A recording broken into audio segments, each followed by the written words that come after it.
Okay, so welcome to another video here at Back to Classics, and today we're going to discuss the NCR racing bike that we are restoring, as well as our NCR project, where we are aiming to get a lot of parts available and in fact, in the end, also be able to make complete racing motorcycles again.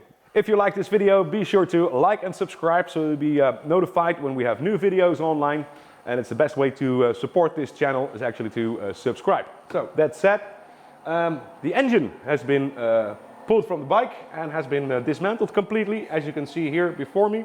We found a lot of interesting stuff that we like to go over. Now, in a previous video we discussed a lot of the history behind the NCR racing bikes and much of how it was developed through the years. So we're not going to go into details on that, but what we can do is show you a little bit about this very special racing engine. Now, this is a TT Formula 1, probably one of the later ones built, so that makes it a 1979 bike. And what they actually did, Ducati, they had this TT Formula 1 available for the public to buy, and this is one of them. And a total of about 20 of these bikes were built over 1978 and 1979. And for these bikes, as well as for the Works racing bikes, the Works endurance racing bikes, Ducati found it a better way to cast a series of very special crankcases, of which this is one. And what is so special about it? First of all, it is a sand cast, so much different than the die cast street versions of the 750 engine. But the whole idea behind this specific crankcase is to make it much narrower for the exhaust to be tucked in much more in order to increase the ground clearance when you go racing. So that is the background behind this, the whole existence of this specific crankcases. Now, these crankcases were only used on NCR bikes during 1978, 79 and a little bit into 1980, but a very small quantity of these crankcases were made. So we can learn a lot of how they designed these specific crankcases, and of course, in order to get parts made and to get as much knowledge as we can out of this project, we will also get this drawn up in 3D, as you saw us do before, and possibly even replicate these crankcases. Now, there's not only the crankcases that is special on these engines, a lot of very special parts were fitted. Like, for instance, the gearbox, which is a specific, much lighter made gearbox with different ratios, obviously. It has a different conical shape on the output shaft of the clutch, for the dry clutch to be fitted to. There is this beautifully lightened selector drum that's in there, so a lot of beautiful parts. Obviously, the crankshaft is fully machined, lightened and balanced with a beautiful set of con rods. What else can you expect from a racing bike? And then, of course, we go into the cylinder heads. It has 88mm bore, making it a 905cc bike. There were versions with the 86mm bore, making it an 864cc, same as the standard. This one is a little larger. And of course, the cylinder heads were specifically beautifully made as well. They are based on the standard 900 Supersport cylinder heads that were available at the time. But the valves were much larger, the inlet ports, exhaust ports were all modified in many ways. Camshafts were specific, of course, for this model.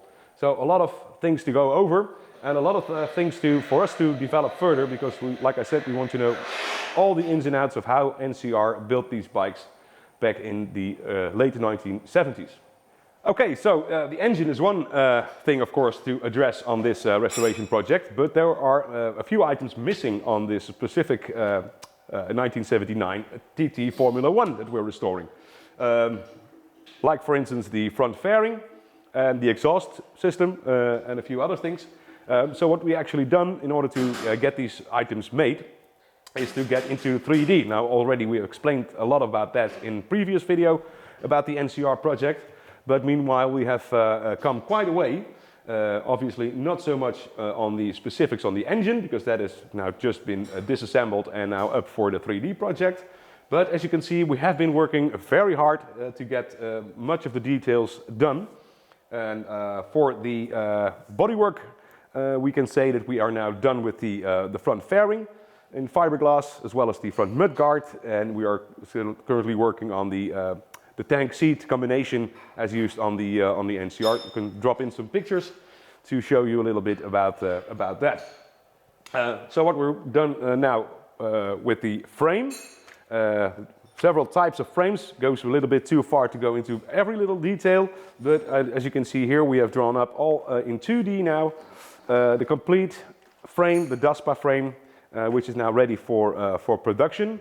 Maybe not for this project, but for future projects, we very much like to also offer this very lightweight racing Daspa frame, and that is obviously also in our 3D model.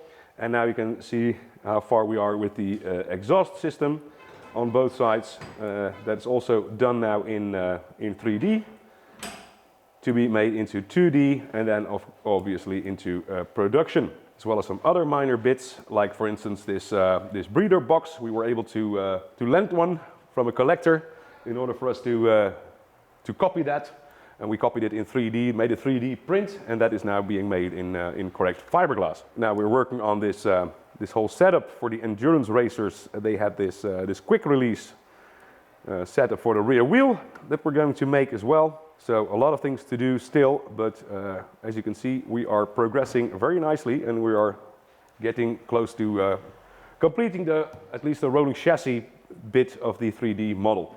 So as you can see, we've come quite far with this NCR restoration, now completely dismantled and ready for the next phase, which is to ship out all the parts for surface treatment, like for painting, polishing.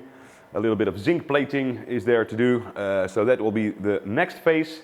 And while we are waiting for these parts to return to us, we can meanwhile focus our attention to the engine rebuild, which will be for a next episode in this series.